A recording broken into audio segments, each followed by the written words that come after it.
Hello dear students, मेरा नाम है इंद्रजीत सिंह। हम मिल रहे हैं आरटी एकेडमी पर और आरटी एकेडमी पर हम कर रहे हैं फिजिक्स, केमिस्ट्री, मैथ्स और बायोलॉजी के 11th और 12th के ईयर लॉन्ग लेक्चर्स। मतलब पूरे साल पूरा कोर्स डिटेल में आपको पढ़ाया जाएगा।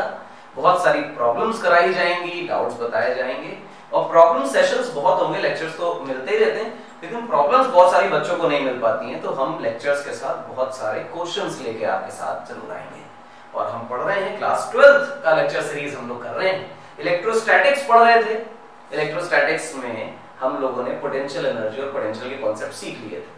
आज की चर्चा इलेक्ट्रिक डाइपोल के इंट्रोडक्शन की होगी। एक टॉपिक और है जिसको हम बोलते हैं इलेक्ट्रिक फील्ड और इलेक्ट्रिक पोटेंशियल का रिलेशन। आज हम उस टॉपिक को कंक्लूड करेंगे और इलेक्ट्रिक डाइपोल पर एंटर करेंगे और उसमें आ जाएंगे। तो आज की कहानी इलेक्ट्रिक डाइपोल को स्टार्ट करने की है और इलेक्ट्रिक फील्ड और पोटेंशियल के बीच रिलेशन निकालने की है। फिलहाल अगर आपने नहीं किया है सब्सक्राइब तो जरूर करें आरटी एकेडमी को। It is one of the best educational channels on YouTube. मान के चलिए अभी नया है लेकिन एक साल में आपको पता चलेगा कि ये चैनल सबसे अच्छी क्वालिटी के बेस्ट क्वालिटी कंटेंट आपके लिए लेकर आया है। तो आप आरटी एकेडमी को सब्सक्राइब करें और सब्सक्राइब करना भूलें बिल्कुल भी नहीं। सब्सक्राइब भी करें और अपने फ्रेंड्स एंड फैमिली को शेयर करें ताकि सब तक पहुंचेगी। मेरा नाम इंद्रजीत सिंह है, मैं आपको फिजिक्स पढ़ा रहा हूं। आईआईटी कानपुर में बहुत सारा वक्त निकाला है पढ़ाई की। क्लास 12 की फिजिक्स पढ़ रहे हैं। चैप्टर का नाम है इलेक्ट्रोस्टैटिक्स। आज का एजेंडा इलेक्ट्रिक डाइपोल का लेक्चर नंबर 15। ठीक है, तो शुरुआत करते हैं। लेकिन ध्यान रखें डाइपोल में आने से पहले इलेक्ट्रिक पोटेंशियल और इलेक्ट्रिक फील्ड के बीच का रिलेशन जानना है। उसके क्वेश्चंस भी दो चार लगाने हैं। तो we jump on to first part, that is relation between force and potential energy. कुछ चीजें लिखी हुई हैं पहले से ताकि समझ आया ना हो। हम लोग पोटेंशियल एनर्जी और फोर्स के बीच का रिलेशन क्लास 11th में हम लोगों ने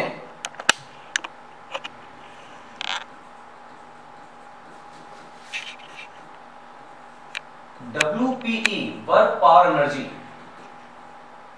ये चैप्टर में ये रिलेशन कर रखा था कि F is equal to minus del u by del r cap.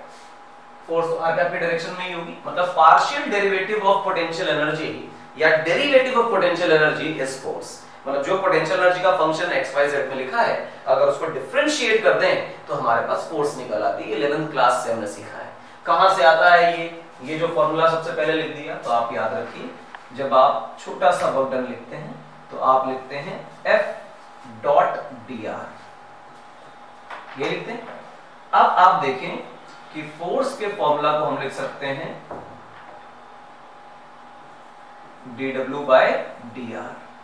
और कंजर्वेटिव फोर्स हो तो इसको पोटेंशियल एनर्जी में चेंज करने का तरीका है। तो डेल डी को आपने डेल में क्यों कन्वर्ट कर दिया? उसको करने का कारण ये है कि डिफरेंशिएशन x में, y में और z में हो सकता है। तो x का डिफरेंशिएशन अलग, y का डिफरेंशिएशन अलग और z का डिफरेंशिएशन अलग। इस तरह से हम काम करेंगे। तो इसलिए पार्शियल डिफरेंशिएशन का सीन आता है। मैं आपको पार्शियल डिफरेंशिएशन के बारे में भी बताता हूं, लेकिन ध्यान रखें ये अपने बेसिक जो अपना वर्कडन का फॉर्मूला था F डॉट dr वहीं से बना हुआ है। ये 11th क्लास का पार्ट है। इसमें F का मतलब फोर्स है और U stands for potential energy.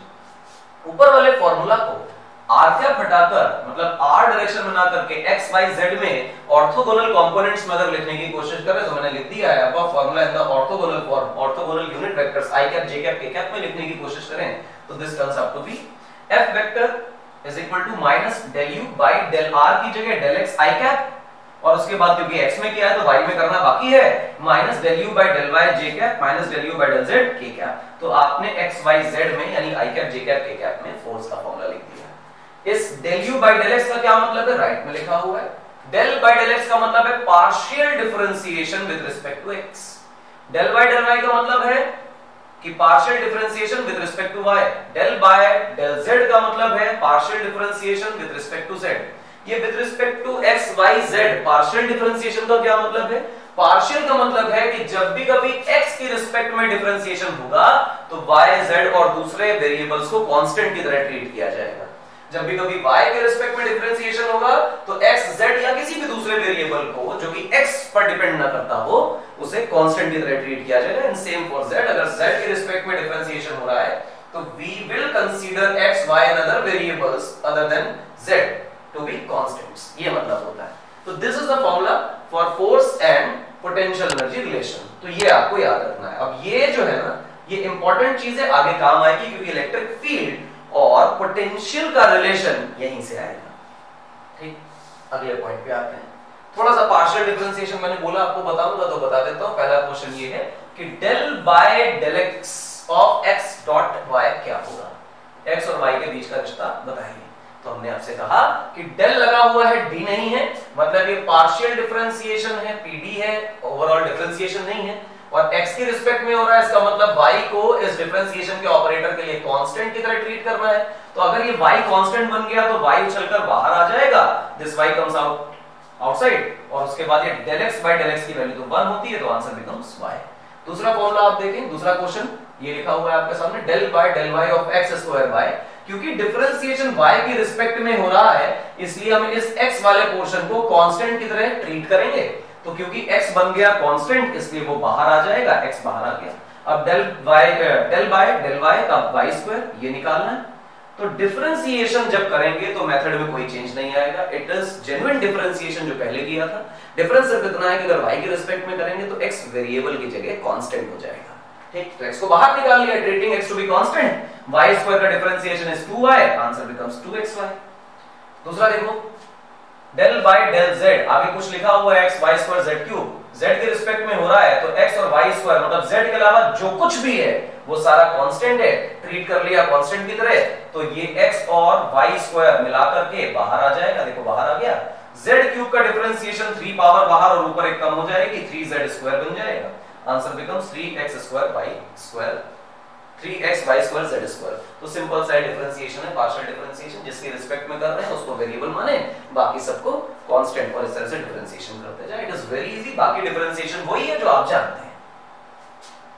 आगे देखें, relation between electric field and potential. आपने तो फोर्स लिख रखा है, अभी इलेक्ट्रिक फील्ड का निकालेंगे, चिंता नहीं करनी है ना। आओ देखो क्या सीन है। फोर्स का फॉर्मूला हम लिख चुके हैं, कंसीडर करिए।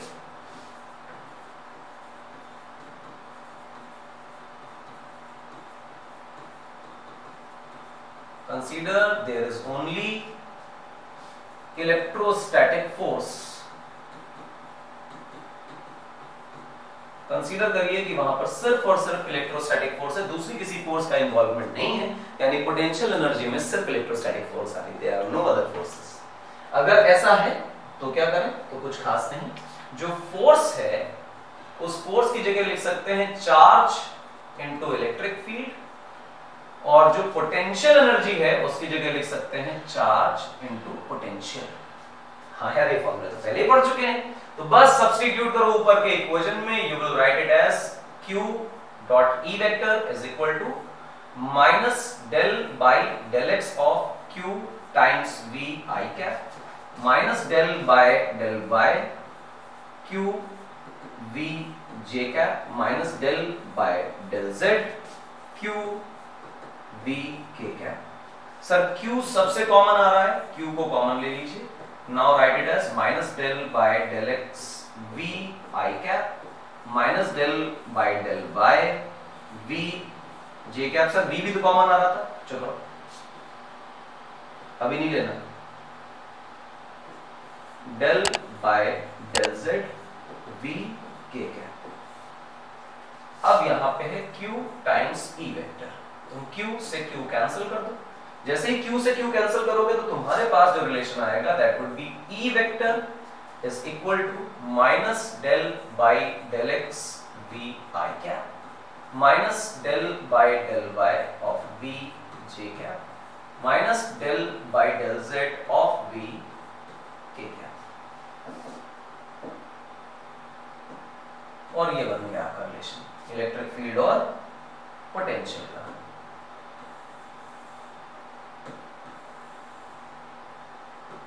आप देखिए फोर्स और एनर्जी का रिलेशन, अब देखिए इलेक्ट्रिक फील्ड और पोटेंशियल का रिलेशन। हम पहले 2-3 बातें कर चुके थे, याद करो, तो कुछ इस तरह की चीज थी कि फोर्स जो है वो इंटरैक्शन की बात करती है ना, यानी कि दोनों पर डिपेंड करता है, सोर्स और टेस्ट। पोटेंशियल एनर्जी भी सोर्स और टेस्ट दोनों पर डिपेंड करती है, ठीक। लेकिन अगर आप देखो इलेक्ट्रिक फील्ड हो या पोटेंशियल हो, सिर्फ सोर्स की प्रॉपर्टी है, सिर्फ सोर्स की प्रॉपर्टी है, टेस्ट से इसका कोई संबंध नहीं है। हमने सोर्स और टेस्ट दोनों की प्रॉपर्टीज के रिलेशन मिलाया और हमने सिर्फ सोर्स की प्रॉपर्टी का रिलेशन मिलाया। खास बात क्या है इस रिलेशन में कि हम वेक्टर को स्केलर से जोड़ रहे हैं, जोड़ने का मतलब कनेक्ट कर रहे हैं, यहां भी वेक्टर को स्केलर से कनेक्ट कर रहे हैं। क्लियर है मेरी बात? ये रिलेशन याद रखना। अब इस पूरी कहानी के अंदर अगर मैं ऐसा कहूं कि इन वन डायमेंशन,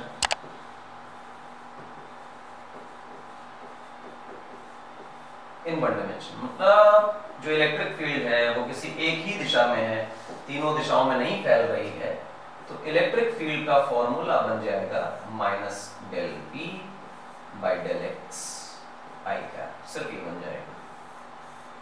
क्यों सर वाई में नहीं हो सकती? हो सकती। तो क्या ही करना है, चुपचाप से उसे del b by del y j cap कर लो। अगर z में हो तो z कर लो, मतलब जो भी डायरेक्शन दे रखी है कर सकते हो। डायरेक्ट सिंगल डिमेंशन में, वन डायमेंशन में ऐसा फॉर्मूला बन जाएगा। And this must be very much clear to you.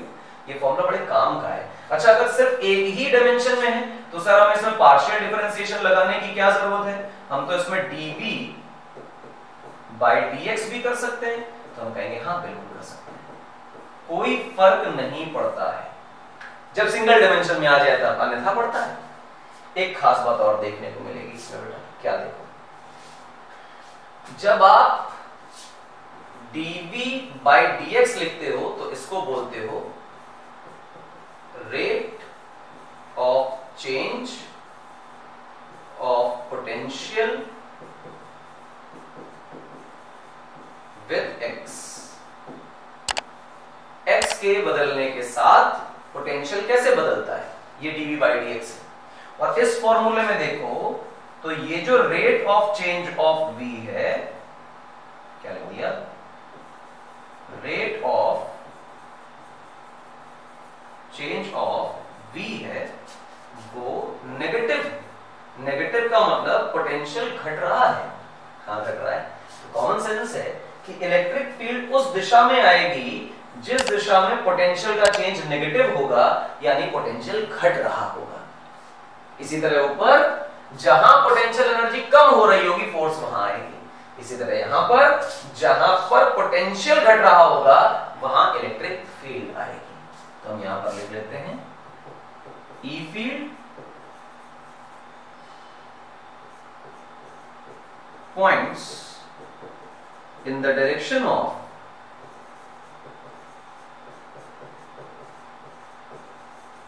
Decreasing potential. Electric field घटते हुए पोटेंशियल की तरफ होती है, यानी कि हम कह सकते हैं कि इलेक्ट्रिक फील्ड की जो डायरेक्शन होगी ई फील्ड, वो होगी from higher potential to lower potential. तभी तो घटता हुआ हुआ। अगर हायर और लोअर है, एक तरफ हायर एक तरफ लोअर, तो हायर से लोअर की तरफ इलेक्ट्रिक फील्ड होगी, तभी हम कहेंगे कि इलेक्ट्रिक फील्ड जो है वो घटते हुए पोटेंशियल की दिशा में है। और ये स्टेटमेंट आपको याद रखना है क्योंकि इलेक्ट्रिक फील्ड की डायरेक्शंस आर वेरी इंपॉर्टेंट। उससे हम आगे चल के इलेक्ट्रोडायनामिक्स में करंट की डायरेक्शन निकालेंगे, मेश एक्सेट्रा में, जब जंक्शन लॉ वगैरह करेंगे तब। फिलहाल ये relation between electric field and potential है। इसके बाद क्या है? इसके बाद कुछ नहीं, कुछ सवाल है, आइए करते हैं। सवालों की श्रृंखला में सबसे पहला महान क्रांतिकारी सवाल, पोटेंशियल का फंक्शन x के रिस्पेक्ट में दिया हुआ है वोल्ट में और कह रहा है कि इलेक्ट्रिक फील्ड 2 मीटर पे बताइए। तो हमने कहा ठीक है बताते हैं, क्या दिक्कत है। अब तुम गौर से देखो, इलेक्ट्रिक पोटेंशियल जो है वो सिर्फ x का फंक्शन दिया है, y और z का तो नहीं। जवाब है हाँ नहीं है। तो क्या किया जाए? कुछ खास नहीं, इलेक्ट्रिक फील्ड का फॉर्मूला अप्लाई करें। इलेक्ट्रिक फील्ड का फॉर्मूला होता है minus del v by del x i cap minus del v by del y j cap minus del v by del z k cap, यही तो होता है। तो यार सबसे पहले del v by del x निकालने की कोशिश करो। तो हम क्या कहेंगे? Del by del x is equal to of x square plus 2। तो इसको डिस्ट्रीब्यूट करो, डिस्ट्रीब्यूट करोगे तो क्या आएगा गौर से देखना, आप लिखोगे del by del x of x square plus del by del x of 2, तुम्हें पता है कांस्टेंट है तो जीरो हो जाना है, और एक्स स्क्वायर का डिफरेंशिएशन 2x, तो आपने del v by del x निकाल लिया 2x। आप इसको डब्बे में बंद कर लीजिए। अगली कहानी del v by del y निकालने की है। आपने कहा del by del y of x square plus 2, partial differentiation है, इसको नहीं भूलना है। हम डिस्ट्रीब्यूट करेंगे तो लिखेंगे del by del y of x square plus del by del y of 2, ये कांस्टेंट है 0, x भले ही वेरिएबल है पर ये कॉमन डिफरेंशिएशन नहीं है, ये पार्शियल डिफरेंशिएशन है। दैट पार्शियल डिफरेंशिएशन सेज कि अगर y के रिस्पेक्ट में डिफरेंशिएशन हो रहा है तो y ही कांस्टेंट है, x कांस्टेंट नहीं है, जिस वजह से ये x स्क्वायर का डिफरेंशिएशन भी 0 बन जाएगा एंड दिस बिकम्स 0। सिमिलरली मेरे बच्चों del v by del z अगर निकालने की कोशिश करोगे तो तुम लिखोगे del by del z of x square plus 2, and for the similar reasons you will say this comes out to be 0 because z के रिस्पेक्ट में डिफरेंशिएशन हो रहा है और हमारे पास z अपने फंक्शन में है ही नहीं, तो चाहे x वेरिएबल हो भी z को कांस्टेंट, z को वेरिएबल मानते हुए जब पार्शियल डिफरेंशिएशन करेंगे तो x को कांस्टेंट की तरह ट्रीट करना पड़ेगा। ये पार्शियल डिफरेंशिएशन का नियम है, आप 11th में पढ़ के आए और अच्छी तरह जानते हैं। फिलहाल 3 टर्म्स थे हमारे पास, 3 में तो 2 0 हो गए, तो इसका मतलब इनका कोई लॉजिक नहीं है। तो the net electric field comes out to be like this. तो electric field is nothing but minus, क्योंकि ये माइनस को साइन में देना ही पड़ेगा, और del v by del x, तो हमारे पास 2x निकल आया, तो answer is nothing but 2x i cap. अब क्या करें, कितने x पे पूछा गया था, तो 2 मीटर पे इलेक्ट्रिक फील्ड पूछी गई थी, put the value of x here, तो हम लिख देते हैं कि एट 2 meters, ठीक, -2 into 2 i cap that is -4 i cap, और यूनिट जो होगी वो न्यूटन पर कूलम में होगी, या फिर कोई बच्चा इसको वोल्ट पर मीटर में भी लिख सकता है, बोथ आर करेक्ट क्योंकि ये दोनों ही SI यूनिट्स हैं। तो इस तरह से हम पोटेंशियल से इलेक्ट्रिक फील्ड निकाला करते हैं। क्लियर है मेरी बात? चलिए इसी का अगला सवाल करते हैं। अगला प्रॉब्लम आपके सामने लिखा है, सर हमने x भी दे दिया और y भी दे दिया, क्या करें, इलेक्ट्रिक फील्ड निकालना है 2,3 पर, कोई परेशानी की बात नहीं है। हम क्या करें, हम कहेंगे कि जो इलेक्ट्रिक फील्ड होती है सर उसका फॉर्मूला क्या होता है, सबसे पहले तो वो लिख लें। इलेक्ट्रिक फील्ड का फॉर्मूला होता है minus del v by del x i cap minus del v by del z k cap और फिर minus del v by del y j cap. कोई दिक्कत नहीं, मैंने j को बाद में k को पहले लिख लिया तो कोई फर्क भी नहीं पड़ता उससे, not an issue at all. तो ये फॉर्मूला है, हमारे पास 3 चीजें निकालने के लिए रह जाती हैं, del v by del x, del v by del z, del v by del y। ये 3 चीजें हमें निकालनी है। कैसे निकालें, आओ सबसे पहले del v over del x निकालते हैं। Del v over del x क्या होगा, ये del over del x of what, this much, क्या है ये x y plus y square. Again क्या इसको डिस्ट्रीब्यूट करना पड़ेगा, जी हाँ डिस्ट्रीब्यूट करते हैं। Del over del x of x y plus del over del x y square. किसके रिस्पेक्ट में कहानी हो रही है, एक्स के रिस्पेक्ट में। तो कॉमन सेंस है कि वाई को किस तरह बिहेव ट्रीट करना है, कांस्टेंट की तरह। एक्स के रिस्पेक्ट में पार्शियल डिफरेंशिएशन करते हुए भले ही वाई वेरिएबल है पर मेरे लिए कांस्टेंट है क्योंकि हम एक्स के रिस्पेक्ट में डिफरेंशिएशन कर रहे हैं, पार्शियल डिफरेंशिएशन कर रहे हैं। दिस मस्ट बी रिमेंबर्ड, इसका differentiation 0 and if y is considered to be constant तो y comes outside और फिर ये बन गया dx by dx and this becomes 1, तो फिर हमारे पास आंसर आया सिर्फ y। तो del v by del x की वैल्यू जो आ गई वो y आ गई, इसे डब्बे में बंद कर लें, काम आने वाली। अगली चर्चा किसकी बेटा, del v by del y की, तो यानी कि del by del y of xy प्लस वाई स्क्वायर। डिफरेंशिएट करने के लिए पहले डिस्ट्रीब्यूट कर लीजिए, डिस्ट्रीब्यूट करेंगे तो लिखेंगे del by del y of x y plus del by del y of y square. अब गौर से देखें क्योंकि y के रिस्पेक्ट में डिफरेंशिएशन हो रहा है तो लॉजिकली x को कांस्टेंट की तरह ट्रीट करना पड़ेगा, तो x जो है वो उछलकर बाहर आ जाएगा, हमारे पास बचेगा del y over del y और फिर यहाँ पर y स्क्वायर का डिफरेंशिएशन जब करोगे बेटा तो 2y ही आएगा क्योंकि y के रिस्पेक्ट में y का ही करना है। Del y by del y तो 1 ही होता है, तो x plus 2y is my answer. तो ये बन गया बेटा हमारे पास del v over del y। तो ये अपना ये फॉर्मेट आ गया। तीसरी चीज क्या है, that is del v over del z हम करें तो लिखेंगे डेल ओवर डेल जेड, और अंदर जो हमारे पास फंक्शन है पोटेंशियल का that is x y plus y square.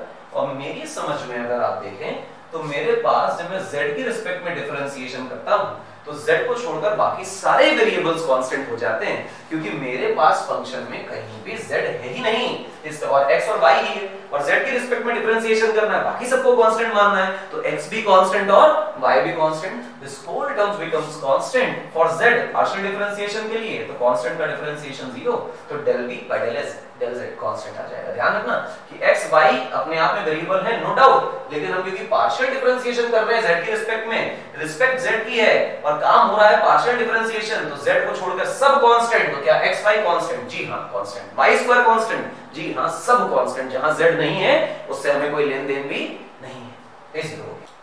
तो ये हम तीन क्वांटिटीज निकालने वाले थे, एक del v by del x, del v by del z, del v by del y, और तीनों हमने निकाल ली हैं। अब चर्चा है इलेक्ट्रिक फील्ड लिखने की, तो चलिए इलेक्ट्रिक फील्ड लिखते हैं। Let's write electric field. Electric field is like this, electric field as a function of x y z is minus, minus यहां से उठाया हमने, del v by del x, del v by del x is nothing but y, तो हमने लिखा y i cap, उसके बाद minus लगाया। आप देखें तो ये del v by del z की वैल्यू k कैप में आनी तो थी, लेकिन del v by del z आया है 0, तो इसके प्राण निकल गए, छोड़ दीजिए इसे, जो मर गया उसे जाने दो, आगे बढ़ जाओ। del v by del y देखो, तो del v by del y की वैल्यू हमने निकाल रखी है x plus 2y, और ये है हमारी j कैप में। बस काम खत्म, ये हमारा फंक्शन आ गया इलेक्ट्रिक फील्ड का। दुनिया खुश है इस फंक्शन से, कोई दिक्कत नहीं है, लेकिन हमें इलेक्ट्रिक फील्ड का फंक्शन नहीं निकालना है। 2,3 क्वेश्चन में लिखा हुआ है कि 2,3 कोऑर्डिनेट पर इलेक्ट्रिक फील्ड निकालिए। x है 2 मीटर्स और y है 3 मीटर्स, तो यानी जहां जहां लिखा है y वहां मान डाले 3, जहां जहां लिखा है x वहां मान डाले 2, ठीक है। तो आओ भाई, y की value I -3 i cap, minus x की वैल्यू डालें तो होगा 2, y की वैल्यू डालें तो आएगा 3, और ये हुआ j कैप। अब देखें ये है -3 i कैप माइनस 3 2 6 to 8, तो 8 j cap, and this is nothing but the electric field vector at 2,3। बस आपका आंसर आता हुआ सामने, and this is your beautiful answer, -3 i cap minus 8 j cap at electric field at 2,3। समझ आए? Partial differentiation हर बार सवाल में जुगाड़ नहीं लगाना, गलती मत करना गलती से भी। del v by del x निकालो, del v by del z निकालो, del v by del y निकालो, पूरे फंक्शन का बार-बार डिफरेंशिएशन करो। मैं 3 स्टेप्स में आपको क्वेश्चन करके दे रहा हूं, आपको 3 स्टेप्स में करना है। ये गलती मत करना कि हम x का y का z का अपने मन में कर लेंगे। अगर आप कर लेते हैं तो ईश्वर की कृपा, अच्छी बात है, लेकिन अगर आप बिगनर हैं, अभी क्योंकि हम 12th में आए हैं, तो पहले अलग-अलग करके इन्हें प्रैक्टिस कर लीजिए। उछल कर छलांग मारने की जरूरत नहीं है कि हम आगे चले जाएं और सब कुछ मन में करने लग जाएं, इससे गलतियां बहुत होती हैं। बोर्ड्स में अगर नंबर लाने हैं तो लिखने की आदत होनी चाहिए, how to present your answer, पता तो हो कि हम निकाल क्या रहे हैं। इस तरह अगर आप अलग-अलग निकालेंगे, first we get del v by del x, del v by del z, del v by del y, और उसके बाद हमने इलेक्ट्रिक फील्ड के फंक्शन में वैल्यू सब्स्टिट्यूट करी, तो टीचर को आसानी से समझ आता है कि what you are conveying to him, और उसमें नंबर ले मिलते हैं, ठीक है ना। तो बचना नहीं है किसी काम से। चलो अब क्या करें, उल्टा सवाल। इलेक्ट्रिक फील्ड दे रखी है, पोटेंशियल पूछना है। इलेक्ट्रिक फील्ड का फंक्शन है E = 2x² i कैप, और पोटेंशियल के बारे में हमसे जानकारी पूछना है। क्या करें, कुछ खास नहीं। आओ देखो, दुनिया इतना जानती है कि electric field is nothing but -del v by del x। अब क्योंकि सिर्फ i कैप में चीजें हैं, x का फंक्शन है, yz का फंक्शन नहीं है, तो हम इसको कह सकते हैं कि 1 डायमेंशन में चीजें हो रही हैं। और अगर ये 1 डायमेंशन में हो रही हैं तो मैं जानबूझकर इसे -dv by dx कर सकता हूं, क्योंकि पार्शियल डेरिवेटिव की जरूरत इसलिए भी नहीं पड़ी कि हम डिफरेंशिएशन x में कर रहे हैं और मेरे पास एक ही वेरिएबल है, दैट इज x, बाकी कोई वेरिएबल मौजूद भी नहीं है, तो हम ऐसा छूट कर ले सकते हैं अपने लिए, कोई दिक्कत की बात नहीं। इलेक्ट्रिक फील्ड ऐसे चला गया और उसके बाद dx ऊपर चला गया। अगर मैं यहाँ पे x कैप या i कैप व्हाटएवर लगा दूं, तो इसे वेक्टर बना दूं, तो ये बन जाएगा -dv, तो मुझे dv का फंक्शन मिलेगा -e डॉट dx, और फिर मैं अगर इसे इंटीग्रेट कर दूं dv को, तो मुझे मिलेगा -integration of e dot dy। और दुनिया इस बात पे बहुत खुश हो जाएगी कि एक नया फॉर्मूला सीख लिया हमने।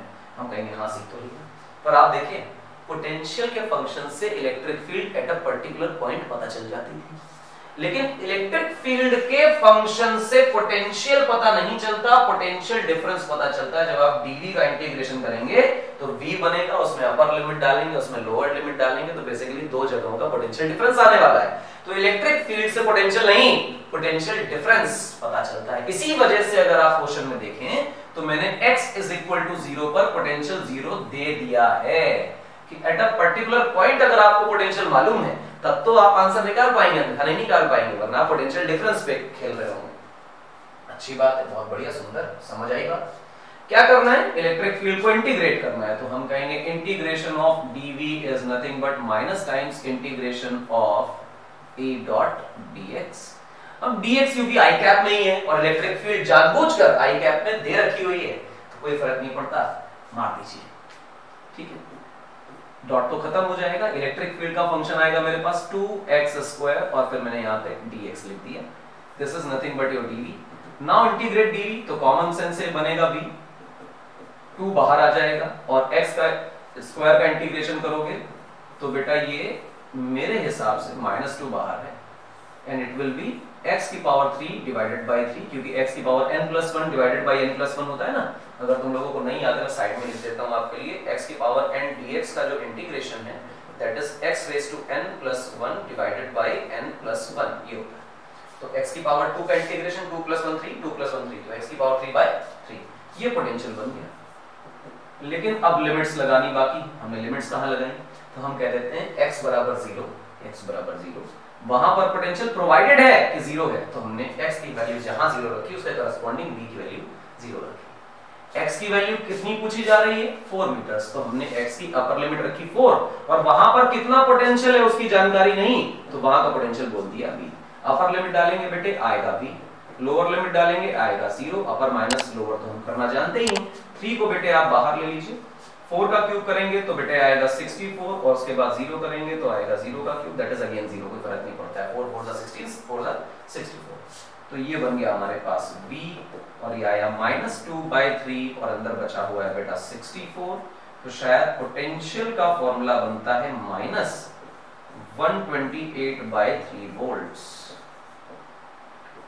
पोटेंशियल एट 4 मीटर मेरे पास आता है -128/3 वोल्ट, माइनस का मतलब जहां रेफरेंस 0 है उससे भी कम हो गया है पोटेंशियल। ये इलेक्ट्रिक फील्ड से पोटेंशियल लाने का तरीका। तो दो बातें हमने सीखी, क्या, देखो बॉस, भूलनी नहीं, जब आपको पोटेंशियल से इलेक्ट्रिक फील्ड में जाना है तो आपको करना है डिफरेंशिएशन, और जब आपको इलेक्ट्रिक फील्ड से पोटेंशियल में आना है तो आपको करना है इंटीग्रेशन। क्लियर है मेरी बात? जब आप पोटेंशियल से इलेक्ट्रिक फील्ड में आएंगे तो ई फील्ड टंग टंग, E field at a point मिल जाएगी, किसी रेफरेंस की जरूरत नहीं पड़ेगी, किसी पर्टिकुलर पॉइंट की फील्ड मिल जाएगी। लेकिन जब आप इलेक्ट्रिक फील्ड से पोटेंशियल में जा रहे होंगे तो you will get potential difference between 2 points. 2 points का पोटेंशियल डिफरेंस मालूम चलेगा, पर्टिकुलर लोकेशन का पोटेंशियल नहीं मालूम चलेगा। अगर किसी एक पर्टिकुलर लोकेशन का पोटेंशियल पता है पहले से तो उसके रिस्पेक्ट में कितना डिफरेंस आया ये पता चल जाएगा, उस डिफरेंस से पता चलेगा उस पर्टिकुलर पॉइंट का पोटेंशियल क्या है। तो ये बात दिमाग में रहनी चाहिए, और ये डायग्राम अगर आपको याद है तो मान लीजिए कि आपसे पोटेंशियल के सवाल गलत होने वाले नहीं है, ठीक है ना। तो ये अपना सिर्फ बातें थी। फिलहाल अब कहानी खत्म, आज का एजेंडा चालू। आज का एजेंडा क्या है? आज का एजेंडा है इलेक्ट्रिक डाइपोल का। क्या होता है इलेक्ट्रिक डाइपोल, कितना चमत्कारी, कितना रहस्यमय, बहुत अच्छा टॉपिक है। आप मान लीजिए कि पूरे डाइपोल, पूरे इलेक्ट्रोस्टैटिक्स में जो सबसे इंपॉर्टेंट टॉपिक है वो दो हैं, एक गॉस लॉ, एक इलेक्ट्रिक डाइपोल। आज और अगला लेक्चर इलेक्ट्रिक डाइपोल पर हम डिवोट करने वाले हैं, और इसके बाद हम गॉस लॉ पढ़ेंगे। सबसे क्रिस्पी टॉपिक्स हैं, इसका इंपॉर्टेंस क्या है वो बताता हूं। सबसे पहले इलेक्ट्रिक डाइपोल होता क्या है वो समझते हैं। दो चार्जेस लेने हैं, एक Q एक -Q, ध्यान रखिएगा। 2 equal charges, equal is very important, magnitude में कोई अंतर नहीं होना चाहिए। An opposite charges, one is positive other is negative, दोनों पॉजिटिव दोनों नेगेटिव नहीं चलेंगे। System of two equal and opposite charges, equal and opposite, और ये सिस्टम को डाइपोल बोल रहे हैं। डू नॉट थिंक कि इनमें से एक चार्ज जो है वो डाइपोल है। डाइपोल का मतलब ये जो दो चार्जेस का हमें सिस्टम मिला, जब ये साथ रहने लग जाएंगे हंसी खुशी, तब system of two equal and opposite charges, सामने आपके लिखा हुआ है, separated by a small distance b। Small का मतलब कितनी छोटी, अभी बताते हैं। इट्स कॉल्ड इलेक्ट्रिक डाइपोल, इसे इलेक्ट्रिक डाइपोल कहते हैं। अच्छी बात, ये d डिस्टेंस कितनी छोटी होनी चाहिए, इसका सिग्निफिकेंस क्या है तो वो बताते हैं। आप मान लीजिए कि हमारा वाटर है, जल, H2O बूढ़ा हो गया, झुका झुका सा रहने लग गया, 104 डिग्री के आसपास का शायद कुछ एंगल होता है इनके बीच में, झुक गए बेचारे। इसकी इलेक्ट्रोनेगेटिविटी ज्यादा होती है, हाइड्रोजन लल्लू होता है और ऑक्सीजन थप्पड़ मार के इलेक्ट्रॉन के शेयर्ड पेयर को अपनी तरफ खींच लेता है, और हम पाते हैं कि इनका डाइपोल मोमेंट इस दिशा में, डाइपोल मोमेंट इस दिशा में आ जाता है। तो ये एक डाइपोल डेवलप होता है, ये एक डाइपोल डेवलप होता है। हम केमिस्ट्री में पढ़कर आते हैं इस चीज को। आप देखें कि जितने मॉलिक्यूल्स हमारे पास हैं उन सब में इस तरह के इलेक्ट्रोनेगेटिविटी डिफरेंसेस से डाइपोल्स बने होते हैं, और ये डाइपोल्स इलेक्ट्रिक फील्ड में रिस्पॉन्स करते हैं, ये खुद की इलेक्ट्रिक फील्ड डेवलप करते हैं, और ये जब इलेक्ट्रिक फील्ड में रखे जाते हैं तो इन पे टॉर्क लगता है, फोर्स लगती है, जिसकी वजह से या तो ये चलते हैं या तो ये ऑसिलेट होते हैं। और ऑसिलेट होने से जब वाइब्रेशन की, ऑसिलेशन की काइनेटिक एनर्जी बढ़ती है तो मटेरियल की काइनेटिक एनर्जी बढ़ी। मॉलिक्यूल्स की काइनेटिक एनर्जी बढ़ने का मतलब है कि मटेरियल का टेम्परेचर बढ़ेगा। टेम्परेचर का मतलब यही होता था कि जो मॉलिक्यूल्स हैं उनकी काइनेटिक एनर्जी बढ़ रही है। तो अगर आप डाइपोल्स को variable electric field kind of thing में रख दीजिए कि लगातार इधर से इधर से इधर से इलेक्ट्रिक फील्ड आ रही है, तो ये अलग अलग दिशाओं में ऑसिलेट होने लग जाएंगे, और जब लगातार ऑसिलेट होंगे तो इनका टेम्परेचर बढ़ने लग जाएगा और मटेरियल का टेम्परेचर बढ़ेगा। इस चीज का इस्तेमाल हम लोग माइक्रोवेव में किया करते हैं। वैसे तो सिर्फ इतना एग्जांपल नहीं, मैं आपको एक डेली लाइफ एग्जांपल दे रहा हूं, सैकड़ों एग्जांपल्स हैं कि आपकी दुनिया इन डाइपोल्स के बिना नहीं चलने वाली। माइक्रोवेव, माइक्रोवेव अवन में माइक्रोवेव्स होती हैं। माइक्रोवेव्स के अंदर ई फील्ड भी होती है जैसे लाइट में होती है, और बी फील्ड भी होती है जिसको मैग्नेटिक फील्ड बोलते हैं, वो भी होती है। राइट, ठीक, जैसे अपनी लाइट है वैसे ही माइक्रोवेव है। अच्छा, मान लीजिए कि आपने कोई एक मटेरियल सच एज रसगुल्ला और समथिंग आपने अवन में रखा, यहां से इलेक्ट्रिक फील्ड आई, यहां से इलेक्ट्रिक फील्ड आई, माइक्रोवेव्स आ रही और उन माइक्रोवेव्स में इलेक्ट्रिक फील्ड है, ध्यान रखिएगा। और ये जो इलेक्ट्रिक फील्ड्स हैं ये कभी इधर से कभी उधर से कभी उधर से, जैसे रैंडम दिखाई डायग्राम में आ रही है। अब हमारा इस पानी का डाइपोल, जो रसगुल्ले या जो भी आपने स्वीट डिश रखी है, व्हाटएवर जो भी आपने खाना रखा, उसमें तो पानी बहुत सारा है, तो उसके अंदर डाइपोल्स बने हुए हैं इस तरह के, और ये डाइपोल जब इलेक्ट्रिक फील्ड इधर से आ रही है तो किसी तरह ऑसिलेट करेंगे, दूसरी तरफ से आएगी दूसरी तरफ ऑसिलेट करेंगे, और जब ये इलेक्ट्रिक फील्ड्स माइक्रोवेव्स इधर उधर बहुत रैंडम डायरेक्शंस में और बहुत ज्यादा फ्रीक्वेंटली आने लग जाएंगी तो नंबर ऑफ ऑसिलेशंस बढ़ जाएंगे, इनकी काइनेटिक एनर्जी वाइब्रेशन की बहुत बढ़ जाएगी, जिसकी वजह से इवनली खाना गर्म हो जाएगा। आप देखें अवन के अंदर खाना बाहर से अंदर नहीं, जबकि हर जगह बराबर बराबर साइमल्टेनियस गर्म होता है। उसका कारण ये, ऐसा नहीं कि इसके अलावा और फैक्टर्स नहीं है उसमें गर्म होने के, but one of the key factors this कि वो डाइपोल्स को नचा नचा कर गर्म कर रहे हैं। ठीक, ये उनमें से एक फैक्टर। फिलहाल इस डाइपोल से हम क्या करने वाले हैं, इस डाइपोल से दो बातें होंगी कि ये डाइपोल खुद की इलेक्ट्रिक फील्ड डेवलप करता है कि नहीं। जी हाँ करता है। इलेक्ट्रिक फील्ड है तो पोटेंशियल है, तो मतलब डाइपोल की इलेक्ट्रिक फील्ड पढ़नी है और पोटेंशियल पढ़ना है। दूसरा ये पढ़ना है कि अगर इस डाइपोल को किसी इलेक्ट्रिक फील्ड में रख दें तो ये बिहेव कैसा करता है, ये नाचने लग जाता है, कैसे नाचता है। तो पहला जो टारगेट है वो ये कि इसका इलेक्ट्रिक फील्ड पढ़ लें कि ये खुद क्या क्रिएट करता है, और इसका पोटेंशियल पढ़ लें कि ये इलेक्ट्रिक फील्ड से कितना पोटेंशियल डेवलप करता है। उसके बाद इस पर कितनी फोर्स लगती है, कितना टॉर्क लगता है, वो पढ़ेंगे।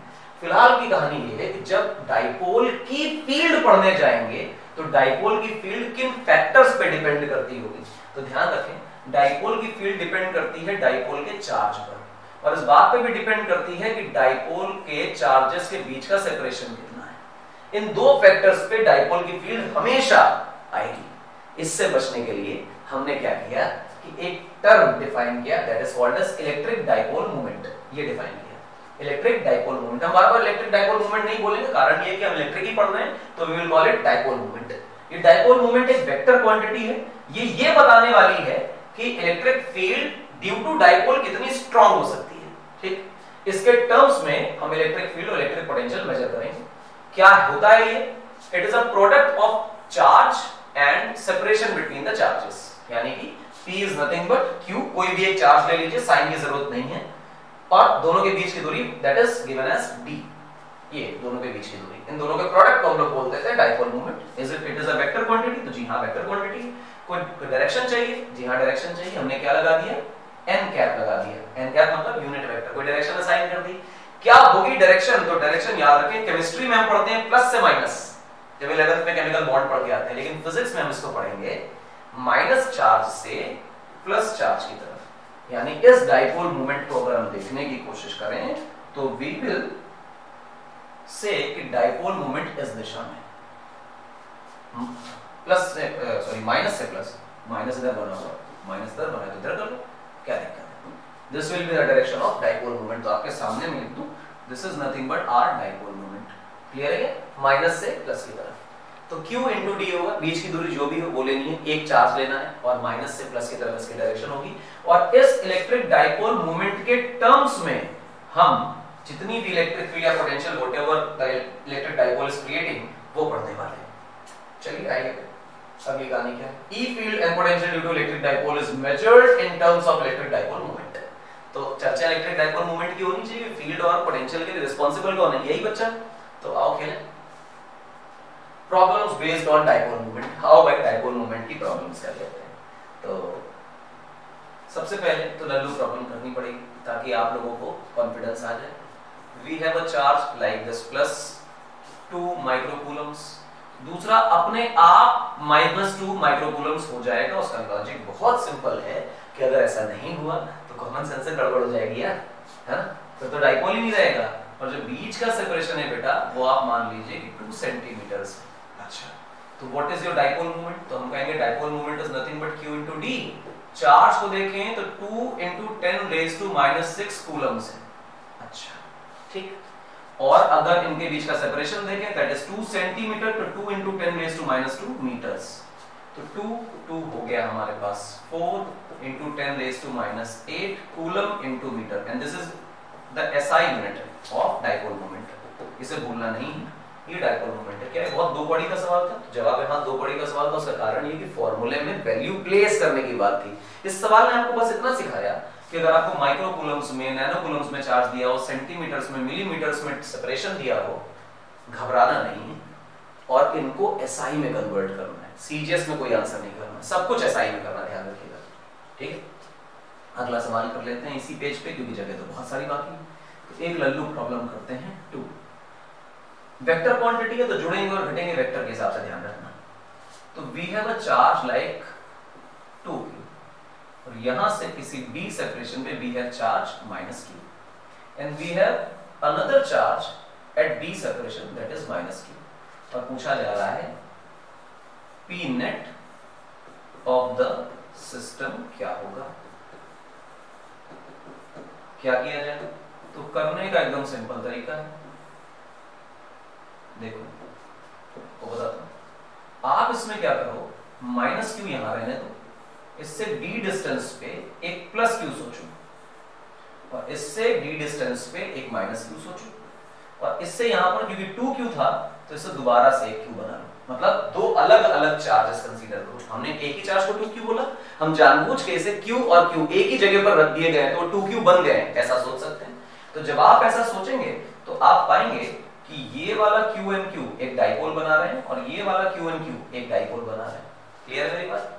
तो बस ये दोनों गोले हटाए जाएं और हम कहें कि सर माइनस से प्लस की तरफ एक डाइपोल आ रहा है, माइनस से प्लस की तरफ एक और डाइपोल आ रहा है। डाइपोल मतलब डाइपोल मोमेंट। इसको हम बोलते हैं P1 और इसको हम बोलते हैं P2। यहां देखोगे तो P1 की वैल्यू होगी कोई भी एक चार्ज Q और बीच की दूरी D।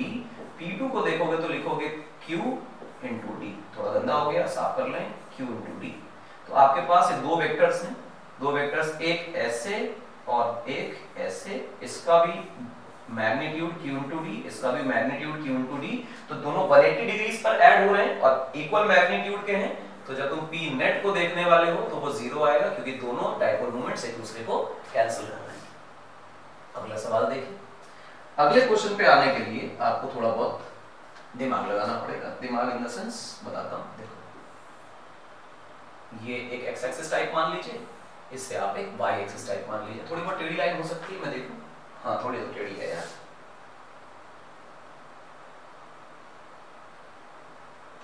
अब सही है, बिल्कुल बिंदास।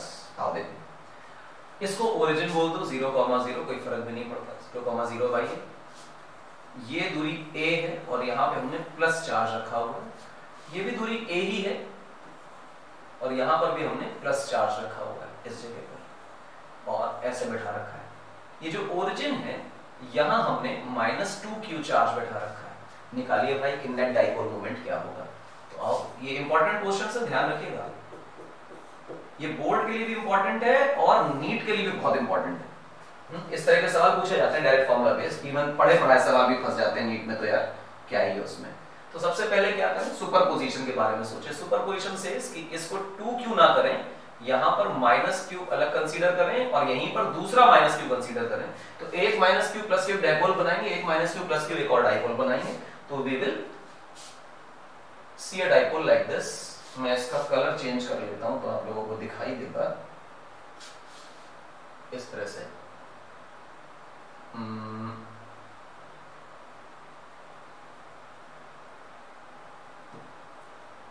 आप दिखेगा, ठीक, ये डाइपोल बन गया। इसी तरह से एक ऊपर डाइपोल बन जाएगा इस तरह से। क्लियर है मेरी बात? आसानी से दिखाई दे रहे हैं दो डाइपोल्स।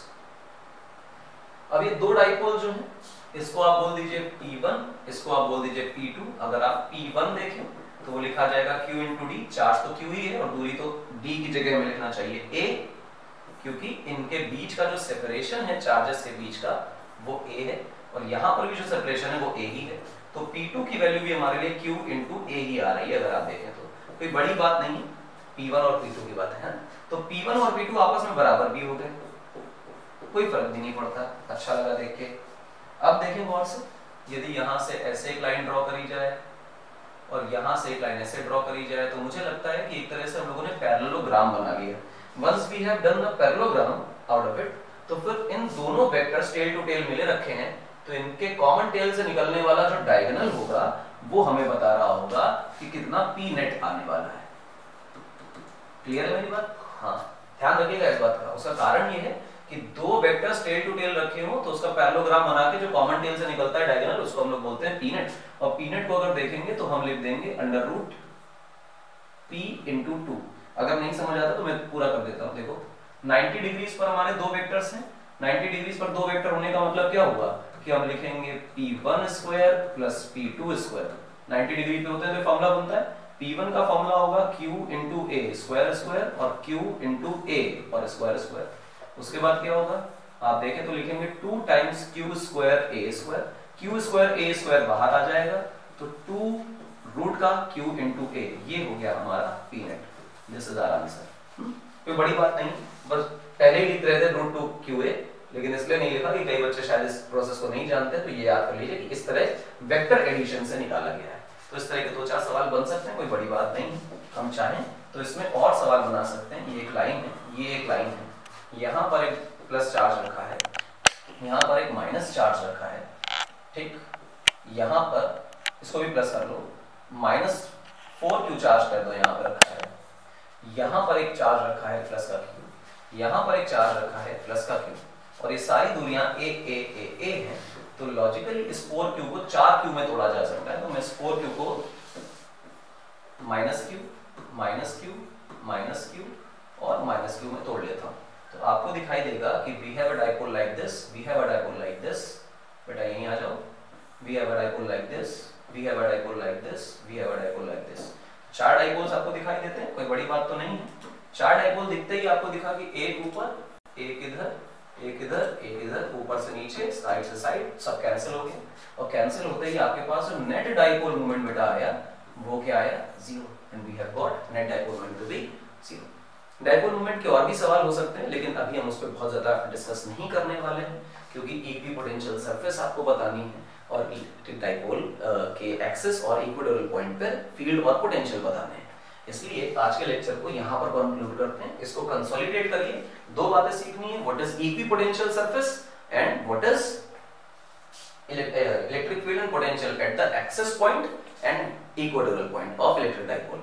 तो 2 बातें हमें सीखनी है, एक्सिस वाले पॉइंट पर इलेक्ट्रिक फील्ड और इक्वेटोरियल पॉइंट पर इलेक्ट्रिक फील्ड क्या है, इनकी जानकारी अगले लेक्चर में हम लेंगे। शायद कुछ गिरने वाला है तो इसे उठा दिया जाए, ठीक है। तो अरे कुछ गिरने वाला था, परेशान ना हो, ठीक है, बस आज का लेक्चर कंक्लूड करते हैं, बहुत ज्यादा हो जाएगा तो झेल भी नहीं पाओगे, कंसोलिडेट नहीं कर पाओगे, एक दिन में बहुत ज्यादा नहीं पढ़ा जाता। Thanks for watching. इस गानी है आखिरी में, हम तो आपको धन्यवाद बोलते हैं। तो बस देखने के लिए बहुत बहुत शुक्रिया, धन्यवाद। आप हमें देखते हैं, हमें अच्छा लगता है और फॉलो करते रहिए। ईयर लॉन्ग लेक्चर सीरीज के लिए हम पूरे साल आपको डिटेल में पढ़ाएंगे और हर रोज मिलेंगे, अच्छा लगेगा। मेरा नाम है इंद्रजीत सिंह, मैंने IIT कानपुर में एक अच्छा समय बिताया है पढ़ाई करते हुए, फिजिक्स पढ़ी है आपको पढ़ाने के लिए। हम मिल रहे हैं बेटा RT अकेडमी पे, अगर नहीं किया है सब्सक्राइब तो सब्सक्राइब जरूर करो और शेयर भी करो RT अकेडमी को, क्योंकि बहुत अच्छी लेक्चर क्वालिटी और कंटेंट आपको मिलने वाला है। और कोई ऐसी प्रॉब्लम जो आपके बोर्ड्स में आ सकती है और हम RT अकेडमी पे नहीं करेंगे, ऐसा नहीं होगा। मान लीजिएगा कि ये जो लेक्चर्स आपको साल भर मिलेंगे फ्री ऑफ कॉस्ट, इनसे आपके बोर्ड का एक क्वेश्चन बाहर नहीं जाएगा। लेक्चर के नोट से ही आपका बोर्ड का पेपर 100 आउट ऑफ 100 हो जाएगा, 100 में 100, 100 आउट ऑफ 100 होना ही होना है। तो अब मिलेंगे अगले लेक्चर में, शेयर करिए, सब्सक्राइब करिए, RT अकेडमी को मत भूलना है, मेरा नाम भी ना भूलना। मिलेंगे अगले लेक्चर में।